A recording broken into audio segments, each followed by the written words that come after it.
Hi friends, ಎಲ್ಲರಿಗೂ ನಮಸ್ಕಾರ. ಮನೆ ಅಡುಗೆ ಸೊಗಡು ಚಾನಲ್ಗೆ ಸ್ವಾಗತ. ಕೇವಲ 4 ಪದಾರ್ಥಗಳಲ್ಲಿ ಸುಲಭವಾಗಿ ಮತ್ತು ರುಚಿಕರವಾದ ಎಗ್ ಬುರ್ಜಿ ಹೇಗೆ ಮಾಡುವುದು ಅಂತ ನೋಡೋಣ ಬನ್ನಿ. ನೀವು ಈ ರೀತಿ ಸಿಂಪಲ್ ಎಗ್ ಬುರ್ಜಿ ಟ್ರೈ ಮಾಡಿ ಅಂಡ್ ಹೇಗಿತ್ತು ಅಂತ ಕಮೆಂಟ್ ಮಾಡಿ. ವಿಡಿಯೋ ಸ್ಕಿಪ್ ಮಾಡದೆ ಕೊನೆವರೆಗೂ ನೋಡಿ. ಇಲ್ಲಿ ನಾವು 10 ಮೊಟ್ಟೆ ತಗೊಂಡಿದ್ದೀವಿ, 6 ಈರುಳ್ಳಿ ಸಣ್ಣದಾಗಿ ಕಟ್ ಮಾಡ್ಕೊಂಡಿದ್ದೀವಿ, ಹಾಗೆ ಕೊತ್ತಂಬರಿ ಸೊಪ್ಪು 5 ಎಸಳು ಸಣ್ಣದಾಗಿ ಕಟ್ ಮಾಡ್ಕೊಂಡಿದ್ದೀವಿ, 1.5 ಟೇಬಲ್ ಸ್ಪೂನ್ ಖಾರದ ಪುಡಿ, 1 ಟೇಬಲ್ ಸ್ಪೂನ್ ಉಪ್ಪು. ಈಗ ಪ್ಯಾನ್ ತಗೊಂಡು 5 ಟೇಬಲ್ ಸ್ಪೂನ್ ಎಣ್ಣೆ ಹಾಕಿದ್ದೀವಿ. ಎಣ್ಣೆ ಕಾದ ನಂತರ ಈರುಳ್ಳಿ ಸೇರಿಸ್ತಾ ಇದ್ದೀವಿ. ನೋಡಿ, ಈ ರೀತಿ ಈರುಳ್ಳಿ ಸ್ವಲ್ಪ ಕಲರ್ ಚೇಂಜ್ ಆಗೋ ತನಕ ಹುರ್ಕೊಳ್ಳಿ. ಈಗ 1.5 ಟೇಬಲ್ ಸ್ಪೂನ್ ಖಾರದ ಪುಡಿ ಸೇರಿಸ್ತಾ ಇದ್ದೀವಿ. ನೀವು ಹೆಚ್ಚು ಖಾರ ತಿಂತೀರಾ ಅಂದ್ರೆ ಇನ್ನೂ ಸ್ವಲ್ಪ ಸೇರಿಸ್ಕೊಳ್ಳಿ. ಈಗ ಚೆನ್ನಾಗಿ ಮಿಕ್ಸ್ ಮಾಡಿ. ಚಪಾತಿಗೆ, ರೊಟ್ಟಿಗೆ, ಅನ್ನಕ್ಕೆ ತುಂಬಾ ಚೆನ್ನಾಗಿರುತ್ತೆ. ನೀವು ಒಂದ್ಸಲ ಟ್ರೈ ಮಾಡಿ. ಈಗ ಖುಷಿಗೆ ತಕ್ಕಷ್ಟು ಉಪ್ಪು ಹಾಕ್ತಾ ಇದ್ದೀವಿ.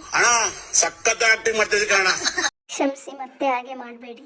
ನಿಮ್ಮ ಮುಖದಲ್ಲಿ ಒಂದು ಮುಗುಳುನಗೆ ಬರೆಸೋ ಪ್ರಯತ್ನ ಅಷ್ಟೇ. ರುಚಿಗೆ ತಕ್ಕಷ್ಟು ಉಪ್ಪು. ಈಗ ಮೊಟ್ಟೆ ಒಂದೊಂದೇ ಒಡೆದು ಹಾಕ್ತಾ ಇದ್ದೀವಿ. ನಿಮಗೆ ಬರಲ್ಲ ಅಂದ್ರೆ ನೀವು ಒಂದು ಬೌಲಲ್ಲಿ ಒಡೆದು ಹಾಕೊಂಡು ಆಮೇಲೆ ಬೇಕಾದ್ರೂ ಸೇರಿಸ್ಕೋಬಹುದು. ಎಲ್ಲ ಮೊಟ್ಟೆ ಒಡೆದ ನಂತರ ಈ ರೀತಿ ಮಿಕ್ಸ್ ಮಾಡ್ತಾನೆ ಇರಿ, ಇಲ್ಲ ಅಂದ್ರೆ ಅದು ತಳ ಹಿಡಿದು ಬಿಡುತ್ತೆ. 3 ರಿಂದ 4 ನಿಮಿಷ ಈ ತರನೇ ಮಿಕ್ಸ್ ಮಾಡ್ತಾ ಇರಿ.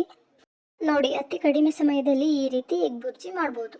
ನೋಡಿ, ಇದನ್ನ ಬ್ಯಾಚುಲರ್ಸ್ ಎಗ್ ಬುರ್ಜಿ ಅಂತಾನೆ ಹೇಳ್ಬೋದು, ಯಾಕೆಂದ್ರೆ ಇದು ತುಂಬಾ ಸಿಂಪಲ್ ಮತ್ತೆ ಟೈಮ್ ಕೂಡ ಉಳಿಯುತ್ತೆ.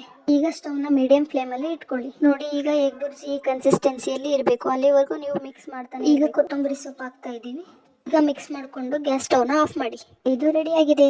ನೋಡಿ, ಎಷ್ಟು ಚೆನ್ನಾಗಿದೆ. ಟೇಸ್ಟ್ ಅಂತೂ ಸೂಪರ್ ಆಗಿತ್ತು. ವಿಡಿಯೋ ಇಷ್ಟ ಆಗಿದ್ರೆ ಪ್ಲೀಸ್ ಸಬ್ಸ್ಕ್ರೈಬ್ ಮಾಡಿ. ನೀವು ಈ ಸಿಂಪಲ್ ಅಂಡ್ ಟೇಸ್ಟಿ ರೆಸಿಪಿನ ಟ್ರೈ ಮಾಡಿ ಹೇಗಿತ್ತು ಅಂತ ಕಮೆಂಟ್ ಮೂಲಕ ತಿಳಿಸಿ.